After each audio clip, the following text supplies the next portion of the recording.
नमस्कार दोस्तों, हिंदुस्तान उदय YouTube platform पे आपका बहुत बहुत स्वागत है। मैं हूं प्रदीप डवास।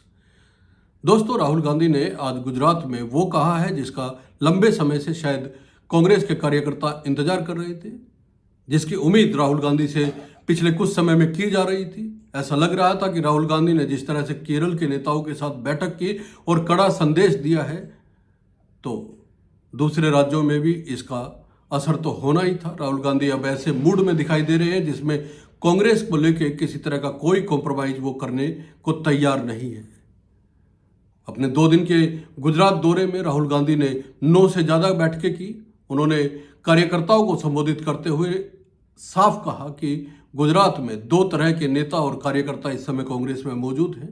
एक वो है जो कांग्रेस के लिए काम करते हैं, कांग्रेस की विचारधारा उनके भीतर है और जनता के बीच रहते हैं, और दूसरे वो हैं जो जनता से दूर बैठे हुए हैं, पार्टी से दूर बैठे हुए हैं और भारतीय जनता पार्टी के लिए काम कर रहे हैं। उन्होंने साफ कहा कि 30 से 40 लोगों को अगर पार्टी से बाहर करना पड़ा तो ये फैसला लेने में भी पार्टी देर नहीं करेगी और पार्टी को कोई हिचक भी नहीं होगी। गुजरात ने कांग्रेस पार्टी को हमारा ओरिजिनल नेतृत्व दिया और उस नेतृत्व ने हमें सोचने का तरीका, लड़ने का तरीका, जीने का तरीका दिया। 30 साल हो गए, हम यहां सरकार में नहीं हैं और जब भी मैं आता हूं तो डिस्कशन 2017, 2012, 2007, 2022, 2027, मगर सवाल चुनाव का नहीं। जब तक जो हमारी जिम्मेदारी है उसको जब तक हम पूरा नहीं करेंगे, गुजरात की जनता हमें चुनाव नहीं जिताएगी। जिस दिन हमने अपनी जिम्मेदारी पूरी कर दी उस दिन मैं आपको गारंटी करके कहता हूं कि गुजरात के सारे लोग कांग्रेस पार्टी को अपना समर्थन दे देंगे। गुजरात रास्ता देखना चाहती है। मैं डर के नहीं बोल रहा हूं, मैं शर्मा के नहीं बोल रहा हूं, मगर मैं आपके सामने ये बात रखना चाहता हूं कि चाहे हमारे कार्यकर्ता हो, चाहे राहुल गांधी हो, चाहे हमारे जनरल सेक्रेटरी हो, चाहे हमारे पीसीसी प्रेसिडेंट हो, हम गुजरात को रास्ता नहीं दिखा पा रहे हैं। गुजरात की जो लीडरशिप है उसमें 2 तरीके के लोग हैं, डिवीजन है। एक है जो जनता के साथ खड़ा है और जिसके दिल में कांग्रेस पार्टी की विचारधारा है, और दूसरा है जो जनता से कटा हुआ है और उसमें से आधे बीजेपी से मिले हैं। जीतने हारने की बात छोड़ दो, बस जो हमारे लीडर हैं अगर उनका यहां हाथ ऐसे कटे तो उसमें से कांग्रेस का खून निकलना चाहिए और संगठन का कंट्रोल उन लोगों के हाथ में जाना चाहिए। जैसे ही हम ये करेंगे, तूफान जैसे गुजरात की जनता हमारे संगठन में आने की कोशिश करेगी और हमें उनके लिए दरवाजे खोलने पड़ेंगे। ये हमारा प्रोजेक्ट 2 साल का नहीं है, 3 साल का नहीं है, ये हमारा प्रोजेक्ट 50 साल का है।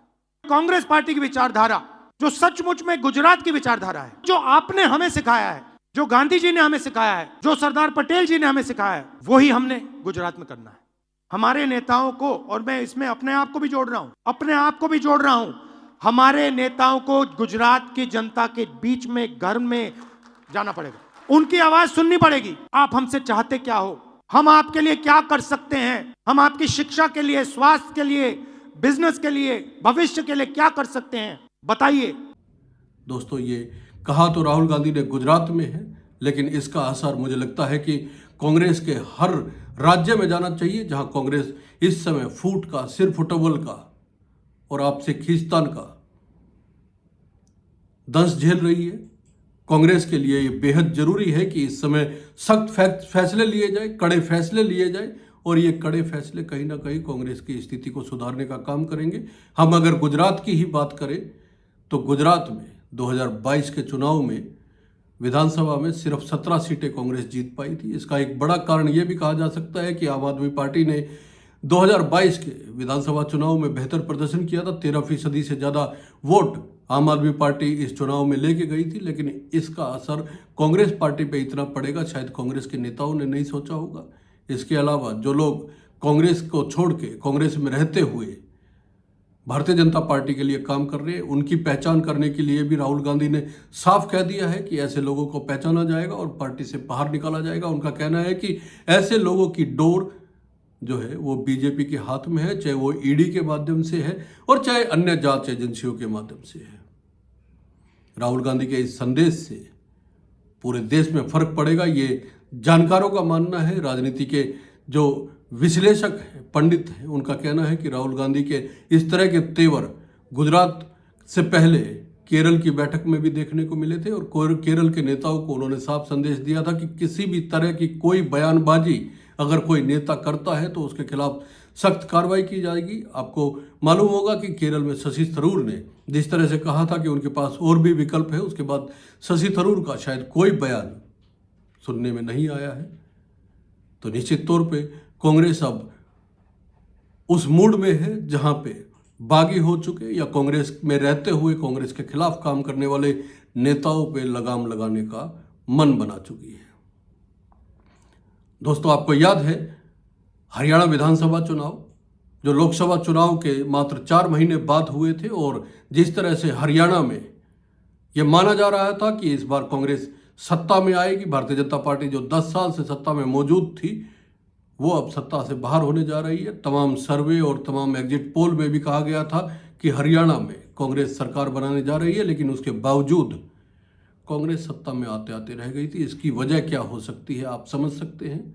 वो स्लीपर सेल जो कांग्रेस में टिकट देने का काम करते हैं, वो स्लीपर सेल जो अपनी चलाते हैं और कहीं ना कहीं भारतीय जनता पार्टी का फायदा करते हैं, ऐसे लोगों के लिए ये कड़ा संदेश गुजरात के माध्यम से राहुल गांधी ने देने का काम किया है। राहुल गांधी ने साफ कहा है कि अगर बीजेपी की मदद करने वाले नेताओं को निकाला गया तो इससे पार्टी हिचकेगी नहीं।